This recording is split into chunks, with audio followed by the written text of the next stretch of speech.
네, 국민의힘 김예지입니다. 장관님께 질의드리겠습니다. 장애인 고용 촉진 및 직업 재활법 제79조에 나와 있는 국가와 지자체 장애인 의무 고용 비율을 혹시 알고 계십니까?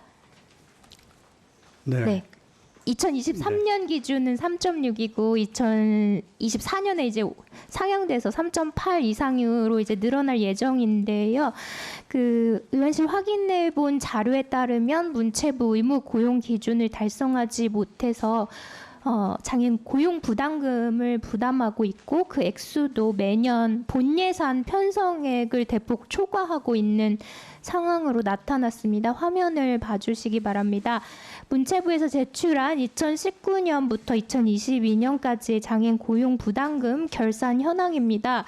2019년에 1억 2천만 원이 넘는 예산이 예상액으로 편성이 되었는데 실제 집행은 4억 6천만 원이 넘어서 편성액의 4배 가까운 비용을 집행한 것으로 나타났습니다. 이후에도 20년, 21년, 22년 쭉쭉쭉 계속 예상 편성액도 계속 지속적으로 늘고 있고 집행액도 지속적으로 늘고 있습니다.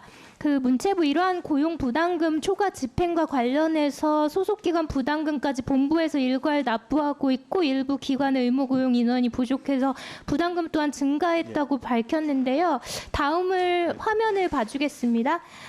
표는 그 문체부 본부 및 소속기관의 비공무원 장애인 고용 의무 인원 및 고용 현황입니다. 표를 보시면 본부 포함해서 18개 기관 중에 11개 기관이 장애 의무 고용 인원을 채우지 못하고 있는데 특히 한국예술종합학교는 2022년 기준 33%, 국립아시아문화의 전당 36%, 국립국악원 57% 계속해서 이렇게 3개 기관 미달을 지속하고 있고요. 그래서 이제 문체부에 확인한 결과 장애인 고용부담금은 구체적인 편성 기준이나 지침 없이 그간의 사례 등을 바탕으로 예상에 편성해왔다고 합니다. 이게 사실상 이 부담금으로 내시는 것도 세금입니다. 국민의 세금으로 부담금을 내시고 계시는 상황에서 집행은 그걸 넘어서고 있습니다. 굉장한 일이 아닐 수 없습니다. 그 장애인 복지법에도 근거가 있고요. 장애인 고용 촉진법에도 이 의무 고용을 지키게 하는 규정이 있습니다. 이 매년 장애인 고용 부담금 편성해 왔고 편성 예산 증가 추세 그리고 편성한 예산을 초과하는 집행 추세 반복되고 있는데 장애인 의무 고용을 반드시 준수하지 않아도 된다는 정부기관의 잘못된 인식이 자리 잡고 있는 게 아닌가 의심스럽고 문체부에서는 다양한 이제 안 되고 있는 데 대한 이유나 근거를 말씀을 하셨는데 대체 고용도 있고 연계 고용도 있고 다양한 고용하실 수 있습니다. 심지어 민간에서도 요즘에는 노력 중이신데 국가 기관에서 이런 것들 당연히 더욱 챙기셔야 된다고 생각을 하고요. 의무고용 초과 달성한 기관들을 보면은 3.6%를 넘는 기관들이 없지가 않기 때문에 분명히 하실 수 있다고 저는 생각을 하고요. 이런 상황을 점검하시고 본부나 소속 기관이 법률상 의무를 성실히 이행할 수 있도록 지도 관리 만전케 해주시고 단기적으로는 장애인 고용부담금이 편성 예산을 초과하지 않도록 먼저 제도 개선 방안 마련해 주시고 또 장기적으로 한다면 장애인 의무고용 미달 전제로 한 이 편성 예산 이거 없애야 됩니다. 이것도 세금이지 않습니까? 이 부담금을 내려고 세금을 편성한다? 굉장히 말이 안 되고 있습니다. 이 대책 마련하시고 이건 장기적 대책이 되겠는데요. 보고 부탁을 드리겠습니다. 그렇게 해주시겠습니까? 네. 네, 이어서 이 관련된 거랑 비슷한 건데요. 한예종 예산을 보면은 그 인건비 예산이 2022년 기준 190억 원인데 9억 원 가량이 불용액이 발생을 하고 있습니다.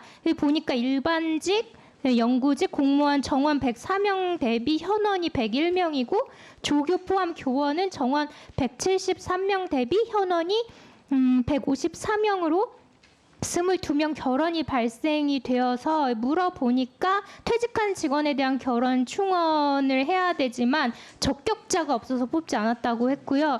2022년부터 공채 연 1회에서 2회로 늘렸는데도 적격자가 없다고 합니다.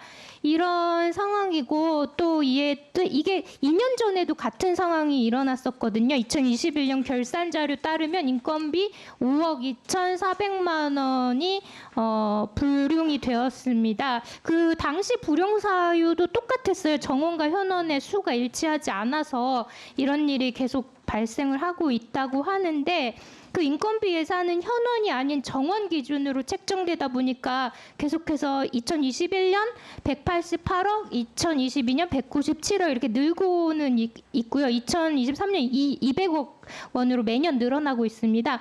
그 저조한 채용 행태가 뿐만 아니라 그 2023년 7월 기준 아까 제가 장애인 고용부담금 말씀드리면서 얘기했는데 2% 정도밖에 되지 않아요. 장애인 고용이. 그래서 이런 점들 국립예술교육기관에서 이 본이 되어야 하는데 이렇게 해서 계속 현원 정원도 못 채우고 교원 특히나 교원에 대한 정원을 못 채우고 있는 상황들 이게 상시 채용 등 수시 채용이나 이런 방법으로 적극적인 채용 절차를 마련하고 있는지 등도 좀 점검이 필요할 것 같고 인건비 예산 불용이 나타나지 않도록 직원 현원에 맞는 예산 계획이 좀 필요할 것 같아요. 그래서 관리 감독 철저히 해주시기 바라고 한예종 결원을 채우지 못하는 것뿐만 아니라 장애인 고용률 채우지 못하는 부분에 있어서도 장관님께서 관리 감독해 주시기를 부탁드리겠습니다. 그렇게 해 주시겠습니까? 네, 답변 드리겠습니다. 네. 제가 장관에 취임한 다음에 장애인 프렌들리 정책을 여러 각도에서 다각적으로 추진을 해봤습니다.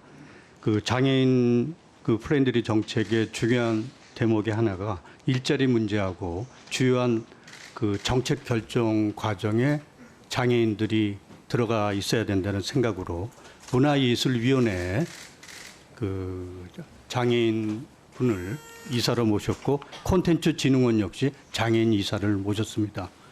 이런 그 기존 관행을 깨면서 장애인들을 우선 생각하는 어떤 그 문체부 공직자들의 생각의 지평을 넓히는 한편 이거 역시 여러 가지 그 제도적인 뒷받침이 있어야 하기 때문에 그런 제도적인 그 방안들을 현재 만들어서 실천하고 있습니다만은 미흡한 부분이 당연히 있습니다. 지금 말씀하신 대로 한예종 부분이라든지 여러 가지 부분은 빠른 시간 내에 다시 검토해서 점검해서 처리해 나가겠습니다. 네. 알겠습니다.